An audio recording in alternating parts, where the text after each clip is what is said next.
आई मिळत नाही. म्हणून मी सांगत आलो, सांगत आहे, सांगत राहणार. ज्याची आई मरण पावली त्यानं समजावं सुखाचा समुद्र आटला. जगातलं सुख संपलं ज्याची आई वारली. तुम्ही किती मोठा व्हा, स्वकर्तृत्वानं महाराष्ट्रभर फिरा आणि तुमच्या पाठीहून मोठमोठ्या लोकांनी शाबासकीची थाप मारू द्या, पण तुमच्या अशिक्षित आईच्या शाबासकीत जे प्रेम आहे ते टाटा बिर्लाच्या शाबासकीत नाही, एवढं लक्षात ठेवा. बस आई ती आई, तिच्या प्रेमाची सर रंभेला येणार नाही. जेव्हा सुभद्रा रडू लागली युद्धामध्ये अभिमन्यू मेल्यावर, आणि श्रीकृष्ण भगवान समजूत घालतात, रडू नको सुभद्रे. का देवा?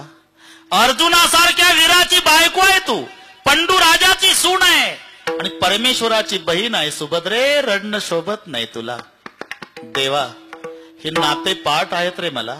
मग मी अर्जुनाची बायको नाही रडत देवा, पंडूराजाची सून नाही रडत देवा, मी भगवंताची बहीण नाही रडत रे देवा, मी अभिमन्यूची माय रडते. हे तुला कळणार नाही देवा. तू पुढच्या जन्मी कोणाची आई हो, तुझं पोर असं लढाईत मरू दे, मग तुला कळेल पुत्र मेल्यावर आईला किती दुःख होत. किंबहुना धनुर्धरा, जो मातेची आई उदरा, तो मातेचा सोयरा के तुला पा. आणि म्हणून काही खर्च येत नाही रे बाबा. अरे कुत्र सांभाळायला खर्च आहे सध्या, तेवढा मायबाप सांभाळायला नाही. केवढा खर्च चालला कुत्र्यावर. टब मध्ये बसवून कुत्र शॅम्पू टाकून धुवायचं, कोऱ्या टावेलनी रोज टावेल बदलायचा, कुत्र पुसायचा टावेल. आजचा उद्या नाही. वाटेल ते खाऊ घालायचं कुत्र्याला, आणि सायंकाळी 6 वाजता एसीच्या गाडीत पुढच्या सीटवर बसून फिरवून आणायचं कुत्र.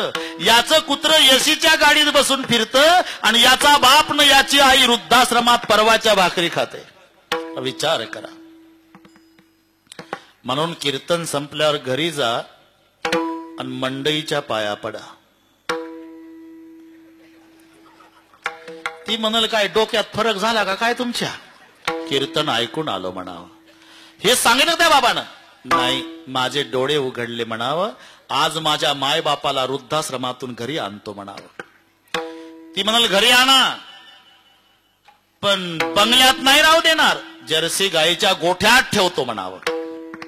आणा माय बापाला. गाई दाटी वाटी बांधून एक कोपरा खाली करा.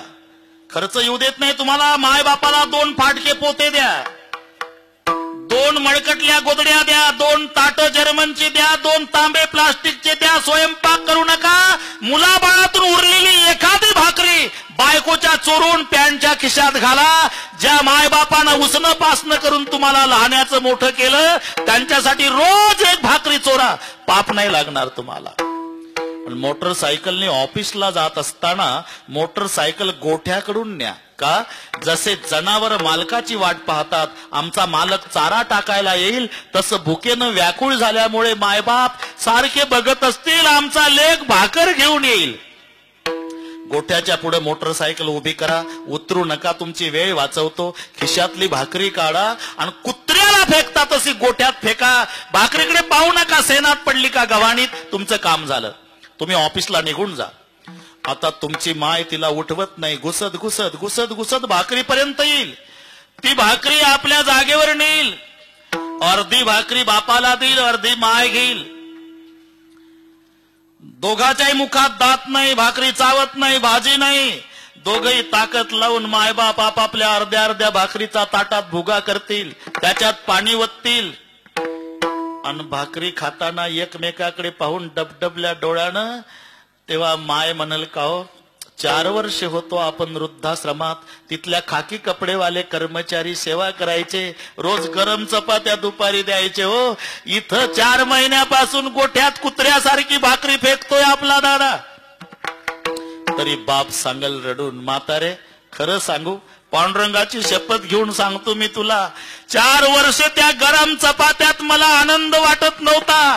तो माझ्या फेकलेल्या माझ्या दादाच्या भाकरीत वाटतो का?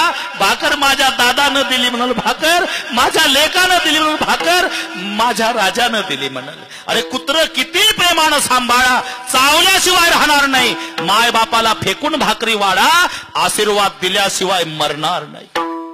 मी रोज 10 मिनिट महाराष्ट्रभर मायबापासाठी घेतो. माझी वैयक्तिक भावना आहे, माझ्या शब्दाचा 10 जरी जवानांवर परिणाम झाला